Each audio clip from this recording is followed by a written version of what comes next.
Então, bom dia. Segunda-feira, exatamente, dia 2 de agosto do ano da graça 2021. Volto a repetir um lugar comum, parece que este tempo está a correr rápido demais.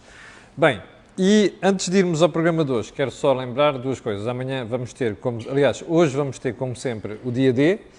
O dia D, como sabe, é a análise do país, visto pela direita, e será por volta das 21 horas, teremos aqui o programa, desculpa lá, estava aqui a acertar a câmara, e amanhã vamos ter também o Think Tank. A diferença é que o Think Tank da manhã vai ser feito à distância, porque alguns de nós estão de férias, e portanto vamos fazer em streaming a partir de cada um em seu ponto do país. Bom, e antes de mais, quero também fazer o disclosure total. Este canal tem uma parceria com a Prozis, o que significa que se você fica com vantagem, se for ao site fazer compras, na saída, escreve lá Camilo, no cupão, e tem um desconto de 10%. Fora aquilo que são as promoções regulares que divulgamos aqui. A semana passada foi a Fan Week, esta semana vai haver novas promoções, eu já coloco isto aqui um bocadinho aqui na página. Bom, vamos então ao programa de hoje e vamos começar naturalmente e como sempre pelo período antes da ordem do dia. E vamos começar por onde? Pela viagem do Presidente da República ao Brasil. Bom, não é uma viagem oficial, não é uma viagem de Estado, mas é uma viagem que serviu para várias coisas até agora. Em primeiro lugar, para Marcelo fazer a corte àquilo que é o establishment político de Brasília, não é? Como sabe que Brasília é a capital do Brasil, a capital federal do Brasil, e, ao mesmo tempo, para contacto com as suas comunidades portuguesas. Bom, na viagem do Presidente, houve uma coisa que não terá caído bem em certos sítios. Foi o encontro com Lula da Silva. José Inácio Lula da Silva, ex-presidente do Brasil, reeleito e esteve no cargo durante 2 mandatos. Bom, todos nós conhecemos os problemas que afetaram Lula, não é? Abraços com a justiça, muito parecido com Sócrates, aliás, e depois acabou solto por irregularidades no processo, nomeadamente o que terá acontecido com a conduta do juiz Sérgio Moro. Mas a questão base é esta, é que as provas apontam todas no sentido de Lula. Portanto, Lula vai ser sempre uma figura polémica. Bem, Marcelo escolheu sentar-se com ele, conversar com ele, assim como com Bolsonaro. 2 pontos sobre esta questão. É desejável que, do ponto de vista ético, Marcelo esteja com Lula da Silva? É irrelevante. Em política, o que conta é a diplomacia. Portanto, eu confesso que detesto Lula da Silva. Confesso que detesto tudo o que ele representa, como detesto tudo o que Sócrates representa. E não gosto. Mas também é preciso olhar para a questão diplomática. E a questão diplomática é que Lula pode recandidatar-se e pode vir a ser Presidente do Brasil. Portanto, nós, como país, temos de defender os nossos interesses. Ora, os empresários e os portugueses que estão no Brasil, que não gostaram, e alguns deles, sabemos agora, fizeram questão de mostrar ao Presidente que não gostaram do encontro com Lula da Silva, têm que engolir. Porque isto é Estado, não é o que nós, pessoalmente, o Camilo, o Marcelo, a Fátima, o José, pensam sobre Lula da Silva. O que interessa aqui é a imagem do país. Portanto, isso tem de ser salvaguardado. Por outra razão até, é que não sei se reparou, mas nunca, nas últimas décadas, Portugal e o Brasil tiveram tão voltados de costas um para o outro. Não é? Isto começou com Dilma Rousseff, como sabe. Aliás, Dilma era imigrante, filha de imigrantes dali da zona do leste. O Brasil não tem tido na presidência muita gente próxima de Portugal, nos últimos mandatos, nem Jair Bolsonaro é. E, portanto, convém que Portugal também não descure os seus interesses, nomeadamente aquilo que é o relacionamento com o Brasil. Portanto, vamos lá ver se a gente desconta um bocadinho aquilo que é o papel que o Marcelo está a fazer no Brasil. Marcelo merece crítica, mas é por outras razões, como vamos ver a seguir. Bom, uma das coisas que, ainda na visita de Marcelo, uma das coisas que Marcelo prometeu no Brasil aos imigrantes foi o reconhecimento das vacinas aplicadas no Brasil por quem chega do Brasil é obrigado a fazer quarentena. Bem, é obrigado a fazer quarentena quando ali no aeroporto de Lisboa está alguém a fazer perguntas, coisa como vocês sabem não é comum. A mim já me aconteceu em 2 semanas seguidas entrar em Portugal e ninguém pediu porra nenhuma. Bom, eu acho que aqui é que o Presidente devia ter um bocado mais cuidado. E porquê? Porque quem determina esta política é a União Europeia, não é? A questão das vacinas tem a ver com a EMA, Agência Europeia do Medicamento. Isto significa que só o que é EMA aprovar é que Portugal pode seguir. Ora, o que é que acontece em Portugal? Na Europa, Pfizer, AstraZeneca, Janssen, Johnson e a Moderna. Moderna foi a vacina que eu apanhei. Bom, as outras não estão aprovadas. Qual é o problema do Brasil? O Brasil administra sobretudo duas vacinas. Uma produzida pela AstraZeneca no Brasil, não sei como é que se chama. Perdão, não é no Brasil, na Índia. E a outra é a Sinovac, ou se você quiser, Coronavac. A Coronavac é produzido entre uma instituição brasileira muito famosa, muito cientificamente reconhecida, chamada Butantan, não é? Até há um provérbio brasileiro sobre tem mais veneno do que o do Butantan. Não sei se alguma vez foi ao Butantan, quando for ao Brasil, tenha o cuidado de fazer uma visita, entre o Instituto Butantan e a empresa que faz a Sinovac, que faz a Coronavac. Ora, esta vacina não é reconhecida na Europa. Ora, tenho alguma dificuldade em perceber como é que o Sr. Presidente da República vai influenciar ou vai decidir o que quer que seja sobre as vindas de migrantes portugueses no Brasil para Portugal, sem quarentena, sabendo que a vacina que ali se toma não são vacinas, pelo menos uma, reconhecida na Europa. Mas enfim, Marcelo que se desenvencilhe daquilo. Não é isso que estava a pensar. Bem, ponto seguinte. A manchete do Jornal Público de hoje. Eu, como sabe, não me coíbo de criticar a imprensa, o meu setor e a comunicação social, quando tenho que criticar. Eu sei que é muito chato, alguns jornalistas já me disseram assim, tu foste muito chato de fazer crítica, não sei quanto em público. Pá, desculpa lá, nós não somos intocáveis, ok? Bem, então vamos lá à manchete do Público de hoje. Eu estava a abrir o Público de hoje e dou com isto, que é, Político tentou vender conteúdos ao governo para promover a presidência portuguesa. O Político, como sabe, é um jornal nos Estados Unidos e outro com o mesmo nome na Europa que tem alguma influência, sobretudo em Bruxelas e nos círculos políticos europeus. Bom, não percebo a manchete do Público. Há uma coisa que todo o meio de comunicação social tem, sobretudo escrito, que é publicidade paga. E essa publicidade ou é feita mediante páginas de publicidade, ou é feita mediante, como é que se diz, publicidade ou patrocinado, conteúdo patrocinado. Ora, como isso você pode encontrar frequentemente nos meios de comunicação social. Repare, a Business Week, o New York Times, uma série de jornais, às vezes publicam secções sobre os países que são secções patrocinadas. São as empresas que escrevem ou que patrocinam certos artigos, o próprio país, mas está lá escrito publicidade paga, patrocinada.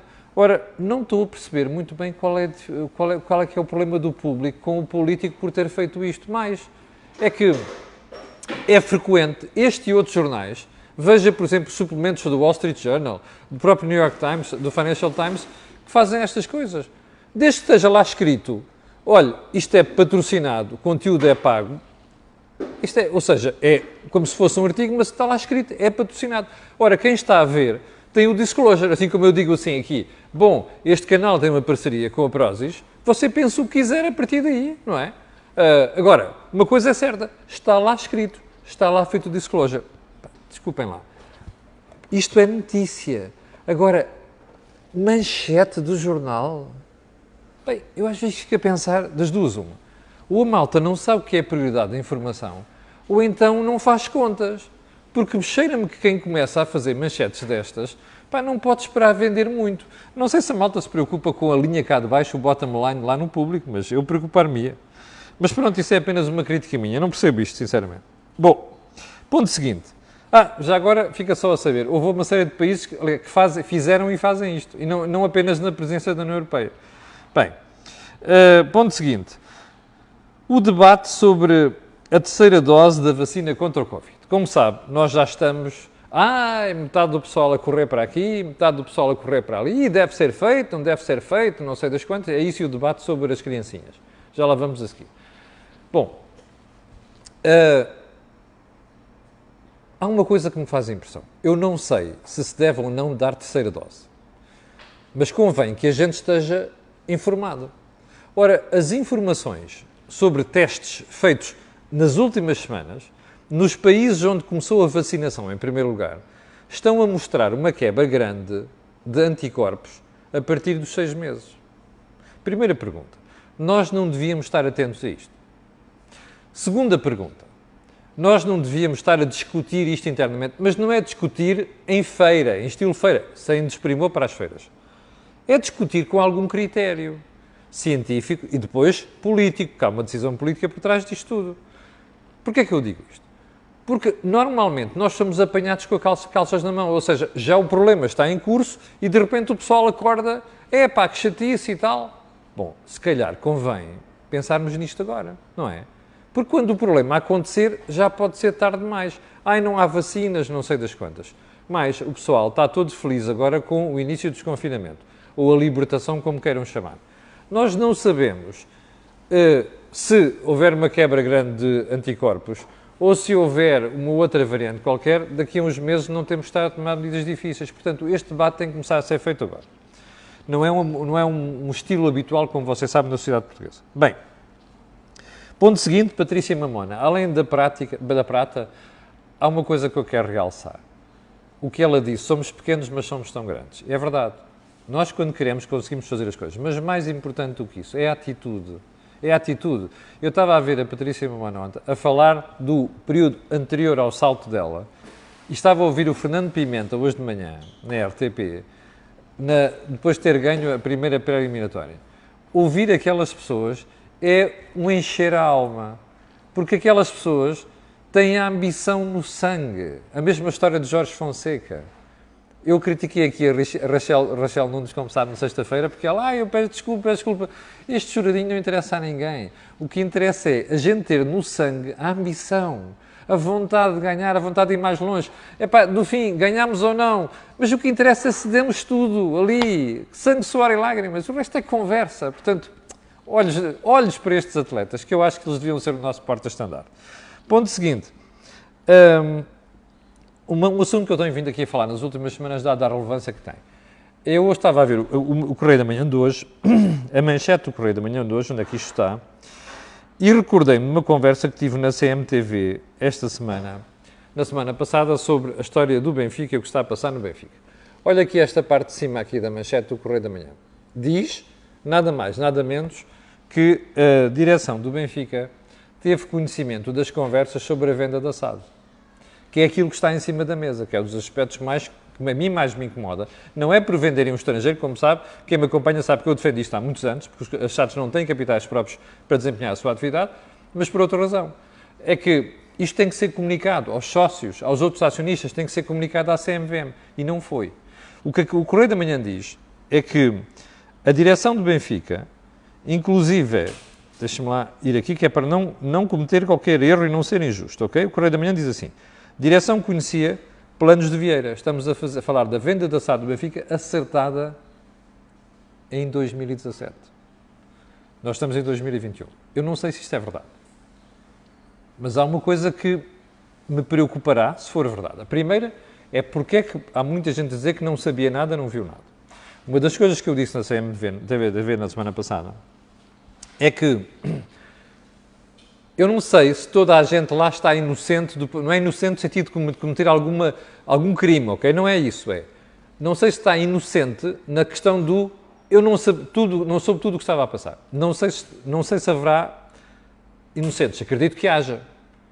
Mas também tenho muitas dúvidas que algumas pessoas da direção não tivessem sabido de algumas coisas que se passaram, inclusive esta, que aqui está. Portanto, isto que o Correio da Manhã está a dizer aqui, que confirma algumas dúvidas que eu coloquei, é preocupante. Mas pronto, espero que os sócios e os simpatizantes saibam questionar seriamente quem lá está sobre aquilo que se passou. Bom, vamos então à agenda de hoje.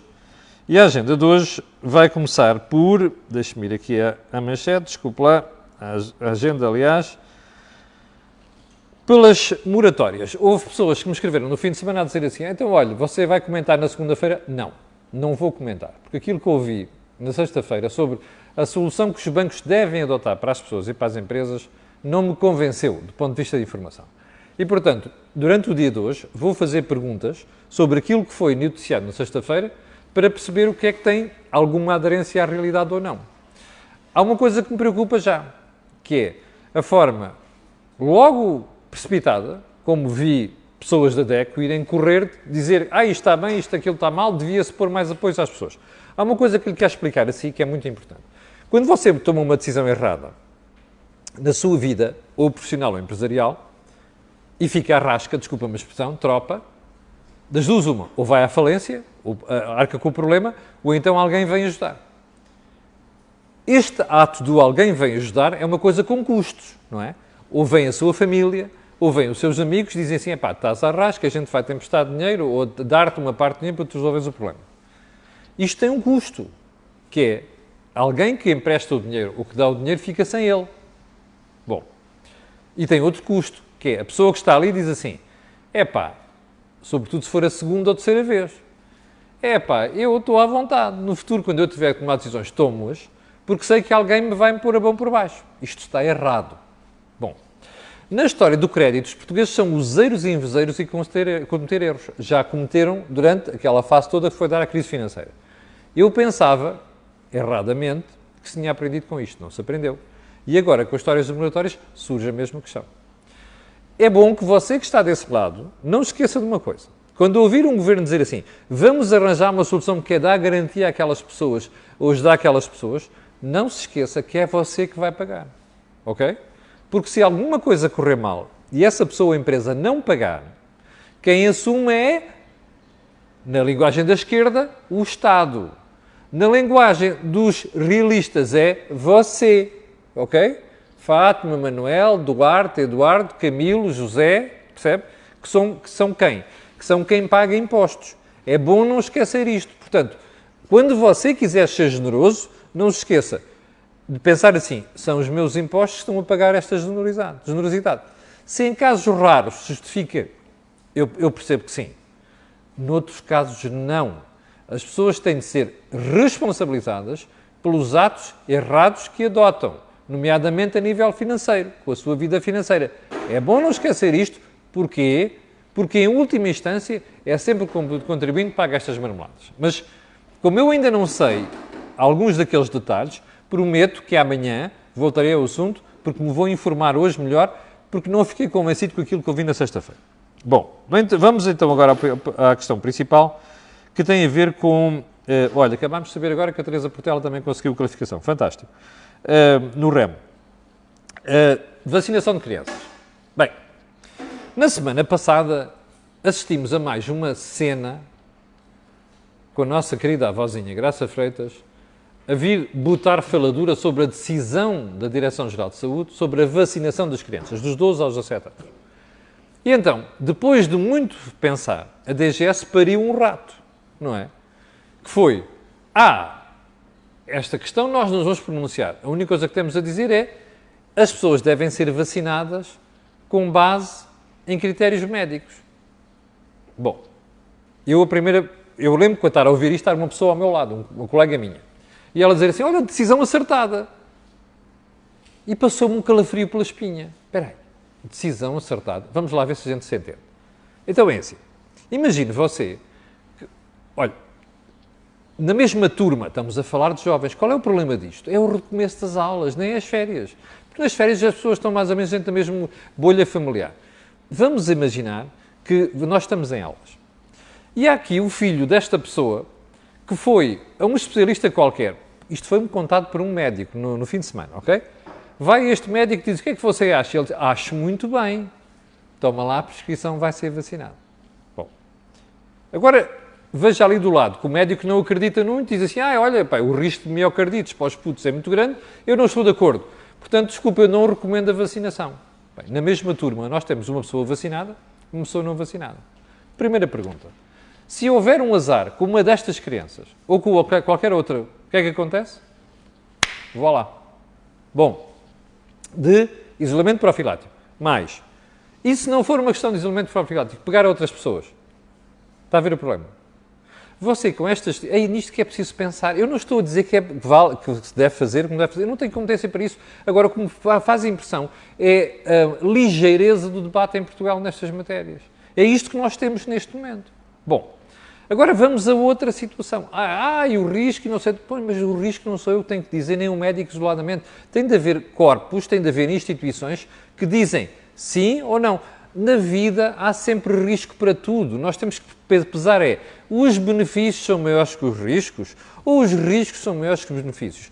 Não sei o que é a questão. Eu gosto muito de ética, mas gostava de perceber qual é a ética se morrer uma pessoa porque a outra contaminou. É bom que se pense nisto e é bom que se debata isto, mas com seriedade, sem aquela frivolidade com que as decisões são tomadas. Bom, agora veja o que é que aconteceu, para você perceber a balbúrdia que vai aqui. Bem, a Sra. Graça Freitas faz, para mim, uma das piores prestações que teve na sexta-feira, ok? Agora você tem do outro lado o Presidente da República, lá longe no Brasil, que também, como não consegue estar calado e comenta tudo e mais alguma coisa, o que é que vem dizer? Ah, não, eu acho muito bem, porque a decisão fica nas mãos dos pais. Errado. O que o Presidente da República diz está errado. Literalmente entendido. Porquê? Porque ele dá a entender que são os pais que decidem os filhos que querem ser vacinados. Não são, como nós vimos. É a DGS a dizer, o médico é que tem que tomar essa decisão. Bom, primeira pergunta. Você acha que a população em geral fica informada quando ouve a DGS dizer uma coisa e o Presidente a dizer outra que parece desmente da DGS? Mais, você acha que o país fica informado quando umas horas depois a DGS vem dizer não, o que o Sr. Presidente da República disse não é bem assim, o que está aqui em causa é o médico que decide sim ou não. Percebe isto? Não bate a bota com a berdigota. Eu não sei se o Presidente da República falou errado porque estava longe, não se informou tudo, acontece, ou se queria mesmo dizer aquilo, porque depois ele já vai dizer, ah não, mas é óbvio que eu estava aqui a dizer que não são as crianças que decidem, é o médico que tem que tomar uma decisão. Pois é, mas isto é muito diferente daquilo que o Presidente disse. Bom, isto é o pior que nós temos, percebe? Falam 30 malucos sobre o mesmo assunto. Alguns desses malucos têm responsabilidade porque são figuras institucionais. E depois você ouve dizer, olha, é uma coisa, depois ouve dizer outra e depois fica baralhado. Isto faz sentido? Não faz sentido. E convinha que a malta se pusesse a pau, porque este tipo de desinformação ainda cria mais resistência junto das pessoas que estão do outro lado, que são aqueles que decidem se os filhos devem ser vacinados ou não. Conjuntamente com os médicos. Bom, já agora, a ministra Marta Temido, que assiste a tudo isto, não vem dizer nada sobre o assunto. É que a ministra é quem está por cima disto tudo. Eu já referenciei aqui tanta vez que a senhora ministra, que aparece sempre às coisas mais bonitas, foge sempre nas questões mais duvidosas. Ou, se você quiser, nas questões de fronteira. Esta é uma questão de fronteira. Ora, meus senhores, estas matérias são política. Pode haver médicos, comissões, órgãos especializados que dizem nós achamos que isto, nós achamos que aquilo. Mas a decisão é sempre de um governo.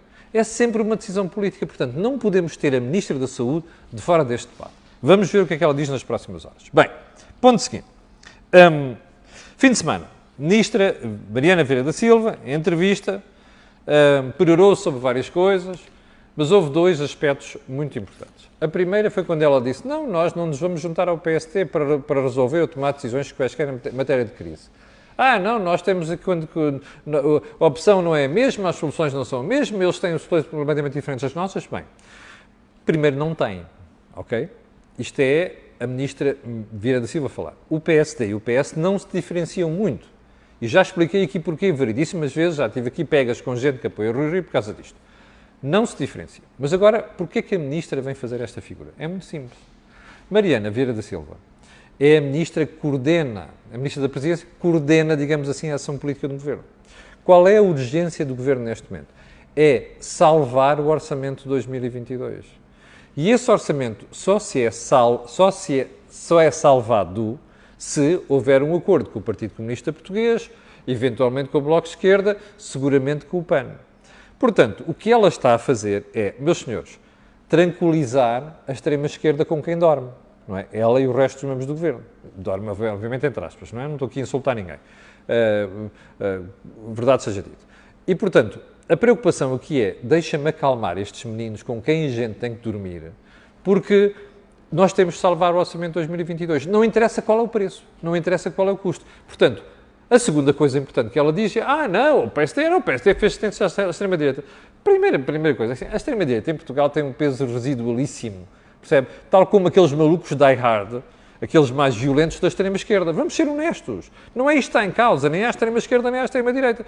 Isto que está aqui em causa é a tentativa clara do PS de encostar o PSD à extrema-direita e aguentar-se no poder. Apenas isso. Pergunta, faz sentido? Não faz. Para o país não faz. Para o PS faz, não é? Porque há uma coisa que lhe vou dizer. Daqui a uns anos vamos estar a olhar para isto tudo e a dizer assim, epá, borrámos a pintura mais uma vez. Perdemos mais uma oportunidade de resolver os problemas graves que o país tem. É apenas para negociar o orçamento, como já lhe disse. Bom, ponto seguinte, e já vamos com muito tempo. Meu Deus, 26 minutos, que horror. A Dielmar, uma empresa de confecção ali da zona de Castelo Branco, fechou para férias, já não o reabriu. São 400 empregos que estão em causa. Eu conheço a Ana Paula Rafael, durante algum tempo foi CEO daquilo. Falei muitas vezes com ela sobre a empresa, falei muitas vezes com ela sobre as opções que a empresa tinha, e há uma coisa que eu sei, eu não estou surpreendido, nada surpreendido com isto. Não estou eu, nem está quem, e já falei com várias pessoas no fim de semana, não está ninguém que acompanhou a empresa nos últimos tempos. Agora, a dúvida que eu tenho é só esta. Eu não tenho a mais pequena dúvida que a empresa tinha um problema de gestão. E disse isto várias vezes à Ana Paula Rafael, à CEO. Tinha um problema de gestão, além de outros problemas. Ora, se calhar, em seu devido tempo, devia-se ter pensado nisso para tentar salvar a empresa. Não se fez esta brincadeira e o custo agora vai ser uma empresa a fechar. Bem, já imaginou o que é? Numa zona como Castelo Branco, se perdesse 400 empregos? Bem, porquê é que eu trago isto hoje aqui? Não é para constatar um problema. É apenas para fazer uma previsão. Você quer apostar comigo, como você vai ver nas próximas horas, sobretudo se o assunto ganhar dimensão na comunicação social, a extrema-esquerda toda a dizer é preciso ir lá e salvar a empresa e o Estado meter dinheiro, quer apostar comigo? Bom, há um alerta que é fazer, não caem nestas marmeladas, ok? Porque isto não é o Estado, é sempre dinheiro do contribuinte. Se eu estiver enganado, pedirei desculpa. Bom, o último ponto, Rui Rio, e a entrevista que eu tinha prometido ler no fim de semana e li. A entrevista diz-me, foi muito, ainda bem que li, e não disse aqui tudo sexta-feira, porque há um pormenor na entrevista muito interessante, é que Rui Rio não dá nada à impressão de querer sair. Pelo contrário, quando ele diz assim, é possível que alguma coisa corra mal, mas isto não quer dizer que fique em causa o projeto e não sei das quantas. Não. O Rui Rio deu a entender na entrevista claramente que vai vender cara à derrota. Eu, como não sei se o que é que vai acontecer nas autárquicas, não sou guru, nem faço oráculos aqui, e portanto não sei o que vai acontecer. Há uma coisa que tenho dificuldade em acreditar, que o PSD saia muito bem das autárquicas, mas seja como for, isto parece que não vai ser suficiente para o Rui Rio sair e ir à sua vida. Há uma coisa que quero dizer, não esqueça que nós estamos a fazer um grande esforço para garantir o seguro de vida do António Costa e do Partido Socialista, ok? Bom, ficamos por aqui, amanhã voltarei à conversa consigo, quero agradecer a quem está a ver, quero pedir às pessoas e outras que vão ver também aquilo que peçam, que é colocarem um gosto e fazerem partilha nas redes sociais. Porquê? Você sabe porquê? Aquilo que houve aqui, não houve em mais sítio nenhum. Obrigado, com licença, e até amanhã às 8. Quanto aos outros, até hoje, até logo, às 9 da noite, com o dia D. Muito obrigado.